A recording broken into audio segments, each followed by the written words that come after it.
ఇంకా మిగతావన్నీ పక్కన పెడితే అసలు మనిషికి ఇవ్వాల్సిన విలువ కూడా ఇవ్వడం లేదు. మనిషికి మనిషిగా చూడలేదు, మనిషికి ఇవ్వాల్సిన విలువ లేదు, సెంటిమెంట్స్ లేవు, ఎమోషన్స్ లేవు. కొంతమందిలో ఉన్నాయి. ఉన్నాయి, లేవని పూర్తిగా లేవని నేను అన్ను, కరెక్టే. కొంతమందిలో ఉన్నాయి, కానీ రాను రాను అది తగ్గుతూ వస్తున్నాయి. 90 మందికి ఉంటే ఇదివరకు 80, 70, 60, 50 అలాగా. ఇప్పటి జనరేషన్కి అయితే అసలు ఇంకా తగ్గిపోయాయి. ఇది మాట్లాడుకుంటున్నాం కాబట్టి నాకు ఇది ఒక క్వశ్చన్ అడగాలనిపిస్తుంది మిమ్మల్ని. ఇప్పుడు వీళ్ళ తల్లిదండ్రులను ఇలా చూసుకున్నప్పుడు వాళ్ళ పిల్లలు వీళ్ళని ఎలా చూసుకుంటారు అనుకుంటున్నారు వీళ్ళు? తాత మనోడని ఒక సినిమా ఉంది, అందులో వాడు వాళ్ళ నాన్న బతికుండగానే వాడు గొయ్యి తీస్తున్నాడు, తండ్రిని గొయ్యి తీసుకెళ్ళడానికి. వాడి కొడుకు 4-5 ఏళ్ల పిల్లాడు చిన్న పుల్ల తీసుకుని వాడు కూడా తవ్వుతున్నాడు. ఆటుంది, ఎందుకురా ఈ గొయ్య అని అడిగితే, ఇప్పుడు తాతకి నువ్వు కప్పెట్టినట్టే రేపొద్దు నిన్ను కప్పెట్టడానికి ఒక గొయ్య కావాలి కదా అంటాడు. అసలు దురదృష్టం ఏంటంటే యంగ్ జనరేషన్ మనకి కూడా ఇంకొక 10 ఏళ్లకో 25 ఏళ్లకో వార్ధక్యం వస్తుంది, మనం ముసలాళ్ళం అవుతాం అన్న సంగతి మర్చిపోతున్నారు అనుకుంటా. మర్చిపోతున్నారో నిర్లక్ష్యం చేస్తున్నారో తెలియదు, కానీ పిల్లలు కూడా పెద్దవాళ్ళని చూసే నేర్చుకుంటారు ఏదైనా. వీళ్ళ Parents-ని చూస్తే రేపొద్దున మనం కూడా మన Parents-ని చూడాలి అన్న బాధ్యత గుర్తొస్తుంది. మనమే మన Parents-ని తీసుకెళ్లి ఓల్డేజ్ హోమ్ లో పడేసి నిర్లక్ష్యం ఏం ఆలోచిస్తున్నారమ్మా అంటే, మనం అయిపోయింది పేరెంట్స్ అయిపోయింది అనుకోవడం కాదు కదా, తర్వాత జనరేషన్ మళ్ళీ వీళ్ళని చూసుకోవాలి కదా. అప్పుడు వీళ్ళు ఏం నేర్పిస్తున్నారు వీళ్ళ పిల్లలకి? వీళ్ళు అలా పోయినా పర్లేదా వీళ్ళకి అంటే అని అంటారు ప్రస్తుతం. మమ్మల్ని వాళ్ళు ఏం చూడక్కర్లేదు, మేము ఓల్డేజ్ హోమ్కే పోతామంటారు.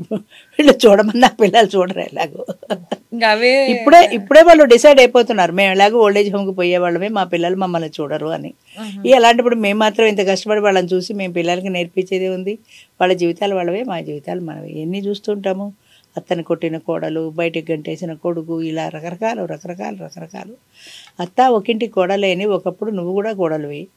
అలాగే కోడలు కూడా ఒకప్పుడు అదేంటి అత్తగారింటికి వచ్చినప్పుడు కోడల్లా వచ్చింది, కానీ కొన్నాళ్ళకి నువ్వు అత్తగారు అవుతావు, నీకు వార్ధక్యం వస్తుంది, నీకు ముసలితనం వస్తుంది. నీ కోడలు నిన్ను గెంటేస్తే నువ్వెంత బాధపడతావు?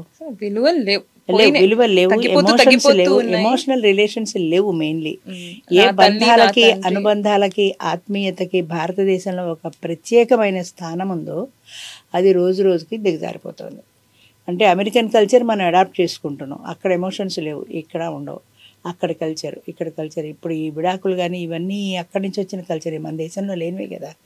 అవన్నీ మనం అడాప్ట్ చేసుకుంటాం. మళ్ళీ ఇప్పుడు ఈ అమ్మ డైరీలో ఆమె అదే కోరుకుంటది, అయితే పిల్లోడు నాతో ఉంటేనే బాగుంటది, వెనక్కి వచ్చేస్తేనే బాగుంటుంది, నేను ఎలాగో పోలేను, ఆయనే వచ్చేస్తే బాగుంటుందని కోరుకుంటది. కరెక్ట్.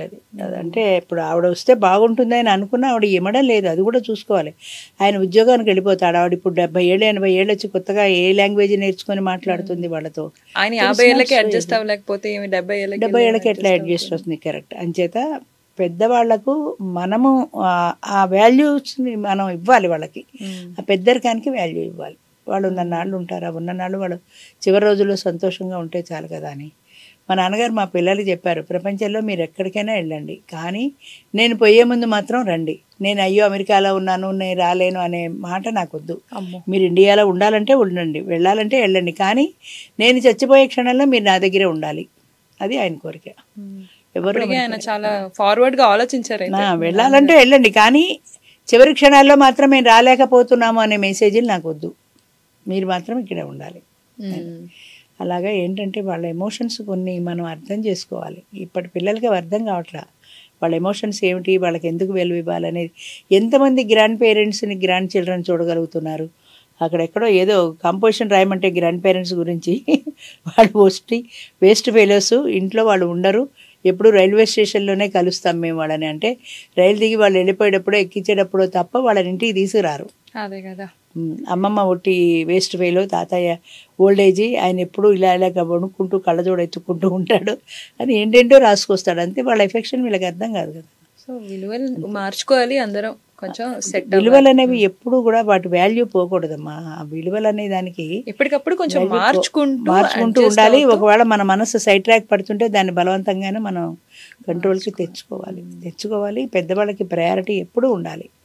చివరి రోజుల్లో వాళ్ళు ప్రశాంతంగా చచ్చిపోవాలి, కానీ నా పిల్లాన్ని ఆఖరి రోజున నేను చూడలేదు, అయ్యో నాకు కొడుకుని కళ్ళతో చూసుకోలేకపోయిన కొడుకు అంటూ చచ్చిపోకూడదు కదా వాళ్ళు ఉండి కూడా. అది బాధాకరం. సరే అయితే నేనైతే ఆయన ఇది ఎపిసోడ్ చూడాలి, చూసి ఆయన కొంచెం వెనక్కి వచ్చే ప్రయత్నాలు చేయాలి. అవ్వదు అంటే కుదరదు కదా, ఏదైనా చేసుకోవచ్చు కదా, అలా ఎంత సంపాదించినా తల్లి ప్రాణం తిరిగి రాదు, అది మర్చిపోకూడదు. గుర్తుపెట్టుకోవాలి. నేను 100 కోట్లు సంపాదించి వచ్చానమంటే అమ్మ లేకుండా అమ్మ ఫోటోకి దండేసి ఏం చేసుకుంటావు, ఫారెన్ ఫ్లవర్స్ పెట్టినా ఏమీ ఉపయోగం లేదు. సరే అమ్మా, okay, thank you so much.